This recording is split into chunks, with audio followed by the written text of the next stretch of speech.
Hey everyone, welcome back to my channel. Today is going to be a stream of consciousness to discuss how to shine at work. I put a promotional post on my Instagram and YouTube if you are one of my followers on those social media platforms. But I thought this would be a good teaser, not just a teaser. I think this would be a good attention getter for those who haven't visited my channel and answer the question, what's in it for me? When it comes to watching my YouTube channel. I think this video is going to answer that question, as in what's in it for me, or will probably give you something that you want. So let's go ahead and get started. Actually, before we do that, please be sure to hit that subscribe button and hit that notification bell whenever you do subscribe, because I upload whenever I want. Anyway, let's go ahead and start talking about how to shine at work. The first thing I'd like to talk about in terms of how to shine at work is something that's obvious, being a team player.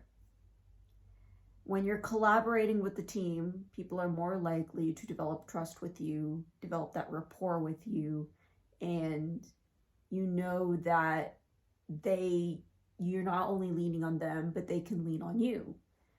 You basically boost people's ego whenever you work together as a team, to be bluntly put. But aside from the ego part, it also displays a level of human element to your work ethic, as in it's not just your only show.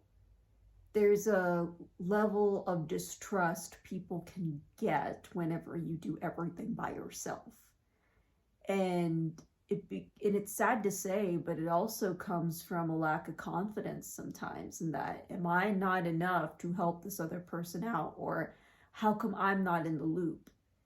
I have gone through this in my personal experience in terms of doing everything by myself because I thought that was the expectation in order to show my skill sets.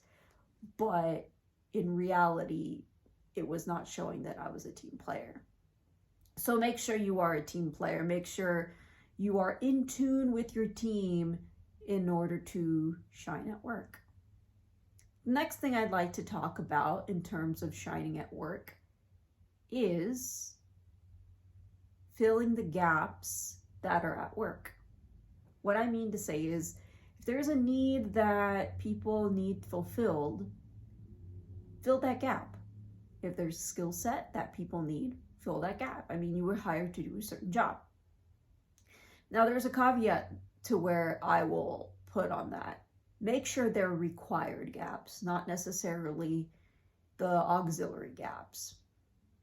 So if there's administrative tasks that are needed to be done, you need to use careful judgment whether if you want to be labeled as the person doing those administrative tasks, or you want to be able to do tasks that are technically based, that provide the value. Because at the end of the day, if you work for a meritocracy in a company, they're going to base your performance off of the value that you provide, not necessarily the auxiliary tasks that are given. And I know I'm equating administrative and auxiliary tasks as the same, but what I'm trying to say is, if you're going to bring coffee or going to bring breakfast every single day because people have been complaining due to low oil prices that vendors haven't been giving coffee and breakfast, don't be that person. You don't want to spoil your team in order to be that person of bringing the stuff or always taking notes. For instance, let other people take the turn. Let other people share the love in those administrative tasks. Now that I talked about the administrative tasks, let's talk about filling the necessary gaps. This was given to me by a mentor. And one of my mentors had mentioned to me that whenever there's a technical gap in a company, there's a skill set that is needed. And if you fill that gap, that's a quick win. That's a quick win to show that you have proven yourself as a good hire, as a good employee. So that's another way to shine at work. Find the things, the missing opportunities, and fill those opportunities and grab them. But make sure to not leave people behind as you grab them. Make sure you bring the team along with them. That way people are discovering things together. And again, this goes back to making sure there's a sense of belongingness on the team, including yourself.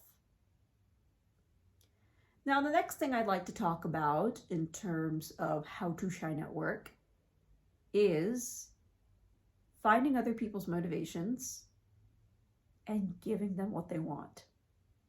What I mean to say is, it is not all about making your boss happy. It's also about making sure that you're adding value to a company, making sure you're adding value to the team. So for example, if you're talking to a teammate and the teammate wants to feel heard, make sure you say those things such as "I hear you." You can refer to my video of empowering phrases at work as to how you can utilize those phrases in order to shine at work. When I say finding the motivation, also understand a company strategy, understand what the company values are, understand what the business objectives are, understand what the goals are for the particular group or for your team, for the company, and make sure you fulfill those actual goals.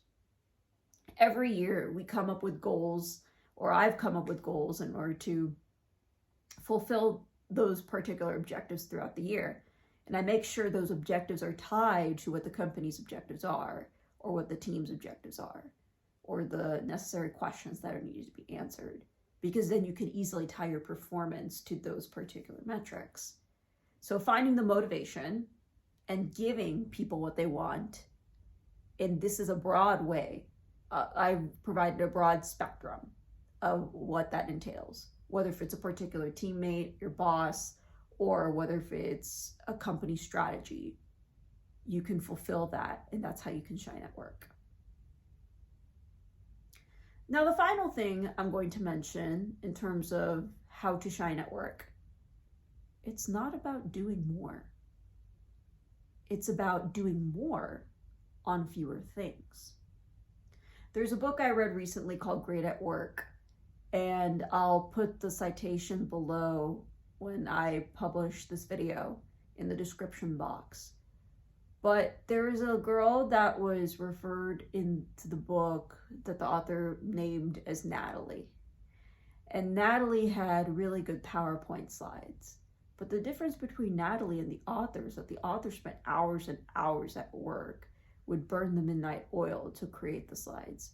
And Natalie didn't do that. The difference between Natalie and the author is that the author had tons of distractions during work, and Natalie didn't have those distractions. She was effective at eliminating those distractions in order to make her slides or make her presentation very clean, and would work within the hours that is prescripted at work. When you're able to do less but do more with those fewer things, you have a higher opportunity to shine at work. You have the ability to obsess over certain things. And I'm not saying just be a one-trick pony. I'm talking about certain tasks. For example, having 3 goals throughout the year, or 4 goals throughout the year. And every quarter you try to achieve those goals, or every 4 months you try to achieve each goal. You're more likely to do more rather than multitasking 50 goals. Now, I put extreme examples on these, but usually people think working harder is the way to shine at work. And you've probably heard work smarter, not harder, but that's half the equation. Work smarter, but obsess over the things that you're going to work smartly on. So that's the last piece of advice I like to give you in order to how to shine at work. Well, folks, I hope this was a helpful video. Again, this was a stream of consciousness because this is one of those videos where I think this is very important, and it does speak a lot to my career experiences. I should have given this caveat at the very beginning of the video, but please let this know that all of my experiences are my own, not based on any of the affiliations that I'm with. And if you have any other tips in order to shine at work, please comment below under the description box. Well, folks, I hope you have a wonderful, wonderful day, night, afternoon, whenever you're watching this video. And I'll see you in the next one.